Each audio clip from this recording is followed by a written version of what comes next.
India is having two island groups.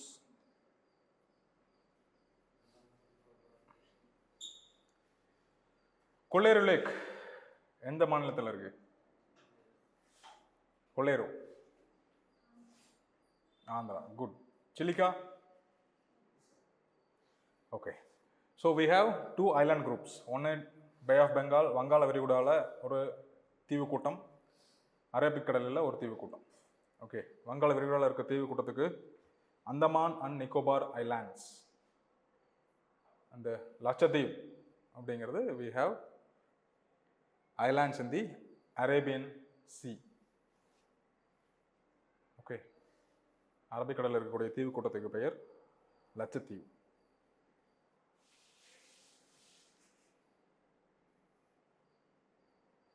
Andaman Nicobar islands அப்படிங்கிறது எத்தனை? கிட்டத்தட்ட 572 தீவுகளை ஒன்றா இணைச்சு நம்ம அந்தமான் நிக்கோபார் அப்படின்னு பேர் வைக்கிறோம்.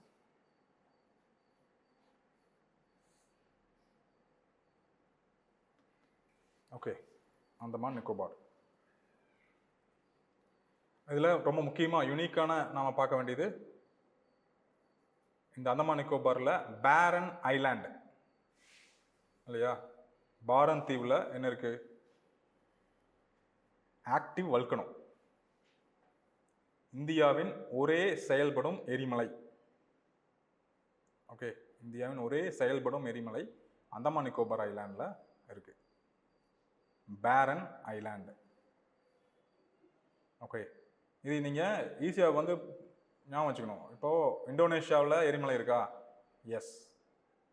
சுனாமி வருது, நிலநடுக்கங்கள் வருது, அங்கே எரிமலை இருக்குது. இந்தியா நாம் பார்த்தோம் 65 மில்லியன் வருடங்களுக்கு முன்பு ஆப்பிரிக்காவிலேருந்து உடஞ்சி வந்து நம்ம இங்கே சேர்றதுனால தான் இமயமலை உருவாகுது. இமயமலையிலேருந்து நாம் அப்படியே இறங்கி வரோம். இந்த மியான்மர் வழியாக அப்படியே இறங்கி வந்தோம் அப்படின்னா அந்தமான் நிக்கோபார் ஐலாண்டு எப்படி உருவாச்சு? இந்த இந்திய துணைக்கண்டம் அந்த ஆசிய யுரேஷிய துணைக்கண்டத்தினோட மோதுது, யுரேஷிய கண்டத்தினோட மோதுது. அப்போ உருவாகிறது தான் இந்த இமயமலை. அந்த ரீஜன் உருவாகுது. இந்த ரீஜனில் எரிமலைகள் உருவாகுது, எரிமலைகள் தீவுகள் உருவாகுது. இதோட கண்டினியூஷன் தான் அப்படியே போனீங்கன்னா இப்போ இந்தோனேஷியாவில் இருக்கக்கூடிய தீவுகளும். ஓகே, ஸோ அப்போ இந்தோனேஷியாவில் தீவு இருக்குது, இங்கேயும் எரிமலை, செயல்படும் எரிமலை கொண்ட தீவு இருக்கு. ஓகே, இதனுடைய ஏரியா 8249 ஸ்கொயர் கிலோமீட்டர்ஸ், 8249 சதுர கிலோமீட்டர்.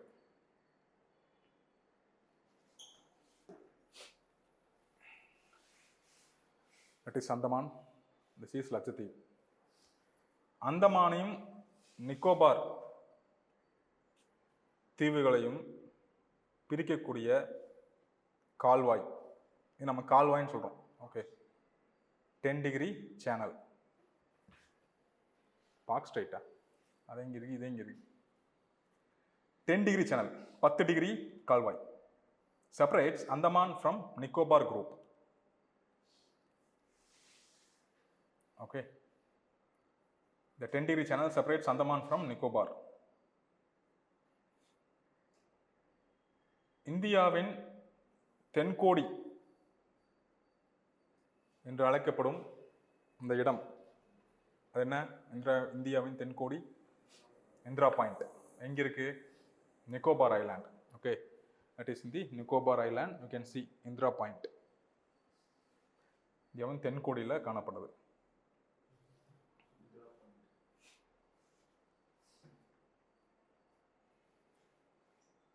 லாஸ்ட் கிளாஸில் கொஞ்சம் கொஸ்டின்ஸ் ஹோம்ஒர்க் கொடுத்துருந்தோம். 3 கொஸ்டின். ஆன்சர் என்ன? 3 கொஸ்டின் என்ன ஃபஸ்ட்டு அது தெளிவாக சொல்கிறேங்க பாப்போம். கைபர் கணவாய் அது வந்து இணைக்கிறது. ஓ சூப்பர். தென் செகண்ட்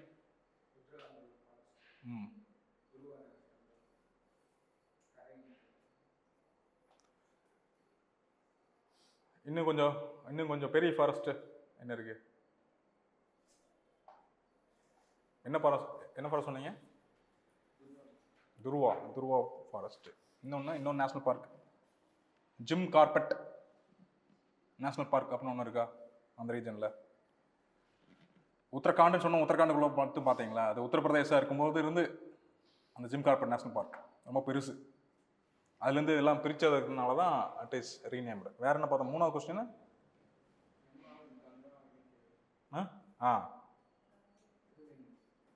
எந்த எந்த இடத்துல இணையுதுன்னு சொன்னாங்க கேட்டேன்னா, ஜாயின் ஆகிற பிளேஸ்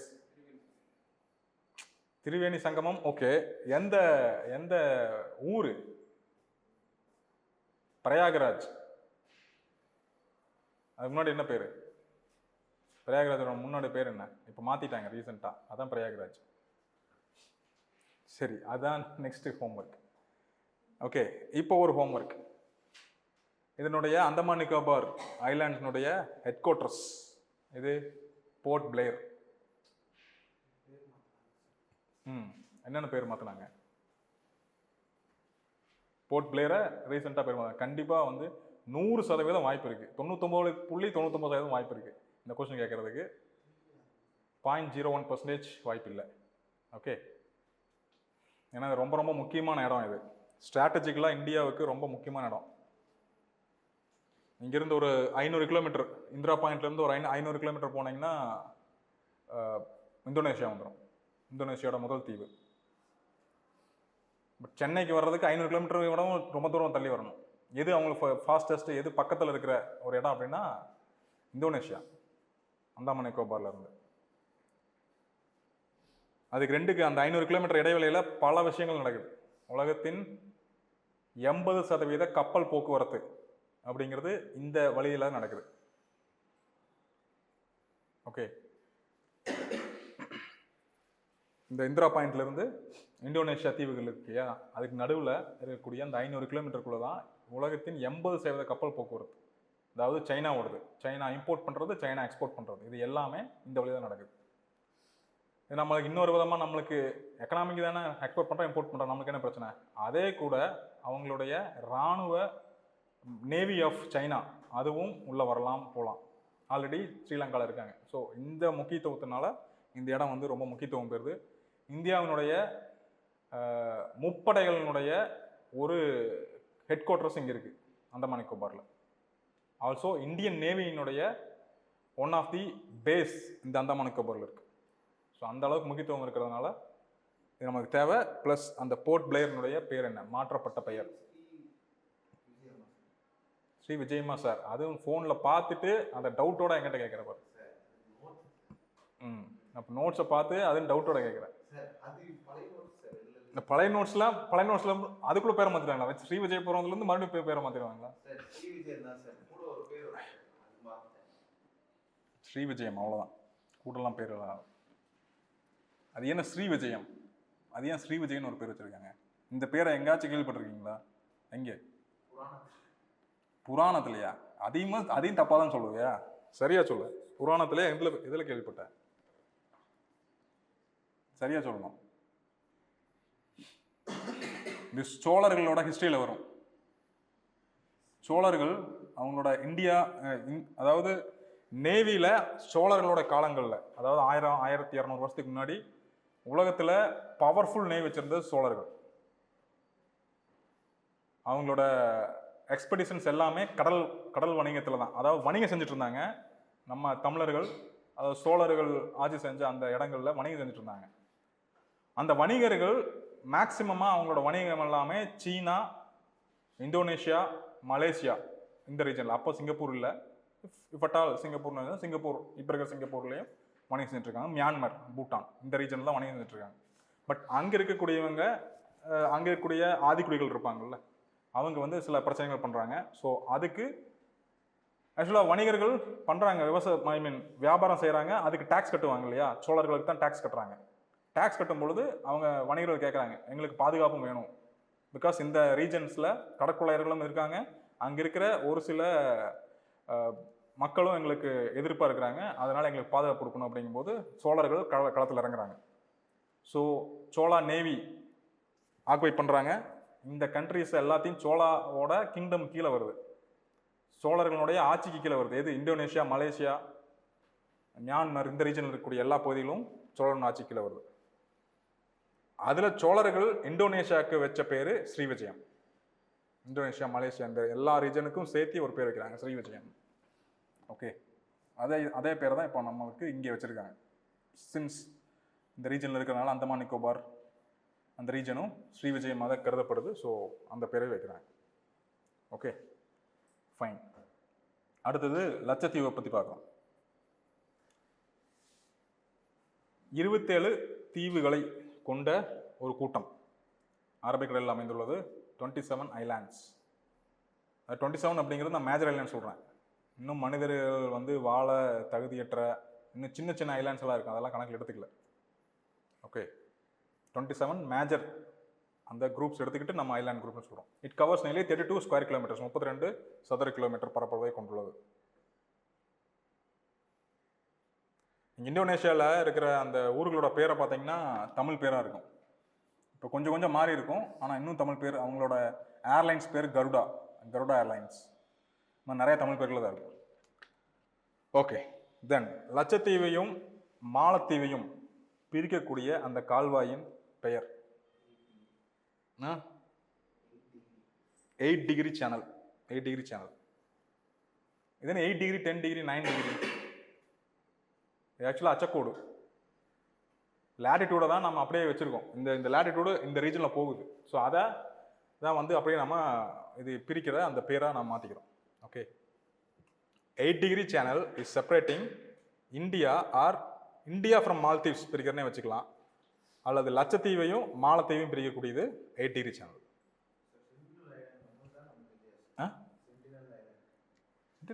சென்டினல் எங்க இருக்கு?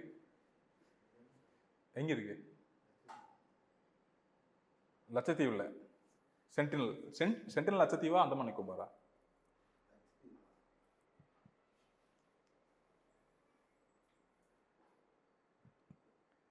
சொல்ல சென்டினல் ஐலாண்டு வந்து சென்டினல் ட்ரைப்ஸும் கூட இருக்காங்க. ஐ திங்க் அது அந்தமான் நிக்கோபார். சென்டினல் ட்ரைப்ஸ் ரொம்ப வந்து இன்னும் பழமைவாதத்தை நம்பி இருக்கிற ட்ரைப்ஸ். அவங்க பிலாங்ஸ் டு இந்தியா தான், இந்திய பழங்குடி மக்கள் தான். பட் அவங்களுக்கு இந்தியான்னு ஒரு கண்ட்ரி இருக்கிறது அவங்களுக்கு தெரியாது. பிகாஸ் அவங்களோட பாஷை நம்மளுக்கு புரியாது, நம்மளோட பாஷை அவங்களுக்கு புரியாது. அதனால் அவங்க இந்தியான்னு ஒன்று இருக்கிறதும் தெரியாது. அங்கே இனி மனிதர்கள் போய் ஃபோட்டோ எடுக்கிறாங்க, ஃபாரின்ஸ்லாம் போயிருக்காங்க. பட் இப்போ வந்து தடை செய்யப்பட்ட பகுதியாக அது வந்து அறிவிச்சிட்டாங்க. யாரும் அவங்கள வந்து டிஸ்டர்ப் பண்ணக்கூடாது. பிகாஸ் சுனாமி வந்தது இல்லையா, 2003 சுனாமி இல்லை 2004 சுனாமி டிசம்பர். அந்த சுனாமியில் கிட்டத்தட்ட பாதி பாப்புலேஷன் அழிஞ்சு போச்சு. அவங்களுக்கு இருக்கிறதே ஒரு 1000 பேர் 500 பேர் இருப்பாங்க, அதில் பாதி அழிஞ்சிட்டாங்க. பட் அதுலேயும் தப்பிச்சு அவங்களுக்கு சுனாமி வந்தோன்னு எப்படி தப்பிக்கிறதும் தெரியும் அவங்களுக்கு. பட் இருந்தாலும் மொத்த தீவும் முழுகி என்ன பண்ணுவாங்க. ரொம்ப மேடான பகுதியில் போய் தப்பிச்சுக்கிட்டவங்க கொஞ்சம் பேர் இருக்காங்க, பட்டு தப்பி முடியாதவங்க. ஸோ அது பாதி பாப்புலேஷன் அழிஞ்சிருச்சு. மீதி இருக்கிறவங்களாம் செக்யூர் பண்ணணும் அப்படிங்கிறதுக்காக அது அவங்க கூட யாரும் எந்த கான்டாக்ட் வச்சுக்கூடாது. அப்படி கான்டாக்ட் வச்சுக்கிட்டு பார்க்க போய் ஃபோட்டோ எடுத்தாலே 6 மாதம் சரி. அந்தளவுக்கு கடுமையான தண்டனைக்கு விதிச்சிருக்கிறாங்க. பிகாஸ் அது நம்ம ஏதாவது வகையில் அவங்க டிஸ்டர்ப் பண்ணிட்டா. பிகாஸ் என்ன பிரச்சனை, இப்போ நம்ம ட்ரைப்ஸ் எல்லாம் நம்ம போய் அப்ரோச் பண்ணக்கூடாது, நாம் அவங்க கூட பழகக்கூடாது. இதெல்லாம் வந்து கவர்மெண்ட் வந்து ரொம்ப தடை போடுறாங்கல்ல. என்ன காரணம்? பழமை அளிக்கிறது கூட அதுக்குன்னு காலம் ஆகும். ஃபர்ஸ்ட் அவங்க உயிரோடவே இல்லாமல் போயிடுவாங்க. என்ன பிரச்சனை அப்படின்னா, அவங்க வந்து நம்ம தடுப்பூசியெல்லாம் நம்ம போட்டுருக்கோம், தடுப்பூசி போடுறோம், வேக்சின்ஸ் ரெகுலராக பண்ணிட்டு இருக்கோம், நம்ம மருந்து மாத்திரை சாப்பிட்டு நம்மளுக்கு எந்த ஒரு நோய்க்கும் ஒரு இம்யூனிட்டி பில்டு பண்ணி வச்சுருக்கோம். பட் அவங்க வந்து இதெல்லாம் நம்புறவங்க இல்லை. வேக்சின்ஸ் அவங்க போட்டிருக்க மாட்டாங்க. நம்மளுக்குள்ள இந்த வைரஸ் எல்லாம் இருக்கும். நான் போய் உட்காந்து சரிசமாக உட்காந்து சாப்பிட்றோம், நம்ம எதாவது ஷேர் பண்ணி சாப்பிட்றோன்னா இந்த வைரஸ் அவங்களுக்கு போகும். ஒரு வைரஸ் போதும், ஒரு ஆளுக்கு இதாச்சுன்னா போதும், எல்லாத்துக்கும் பரவிடும், எல்லாரும் காலி. ஸோ இது மாதிரியான பெரிய பிரச்சனை இருக்குது. ஸோ இதெல்லாம் வந்து இருக்கக்கூடாது அப்படிங்கிறதுக்காக தான் நாம் அவன் டிஸ்டர்ப் பண்ணக்கூடாதுன்னு சொல்கிறது. ஓகே, இந்த ஐலாண்ட் குரூப்பில் we have 3 மேஜர் டிவிஷன்ஸ். 3 பிரிவில் பிரிச்சிருக்கோம். ஒன்று வந்து லக்கடைவ், LACCADIVE,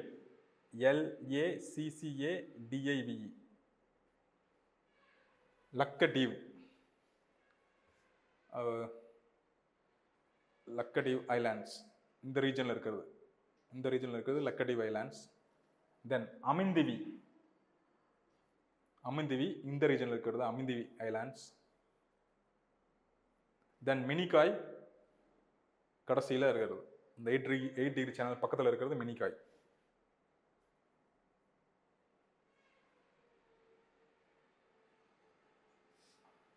லக்கடைவ், மினிகாய், அமிந்திவி. ஓகே, மினிகாய் ஐலாண்டையும் லக்கதீவ் ஐலாண்டையும் பிரிக்கிறது 9 degree channel. Minicoy and Laccadive அல்லது கவரட்டி. இந்த லட்சத்தீவினுடைய headquarters Kavaratti. Okay, Kavaratti லட்சத்தீவினுடைய கேபிட்டல் கவரட்டி. அந்த கவரட்டியும் மினிகாயும் பிரிக்கிறது 9 டிகிரி சேனல்.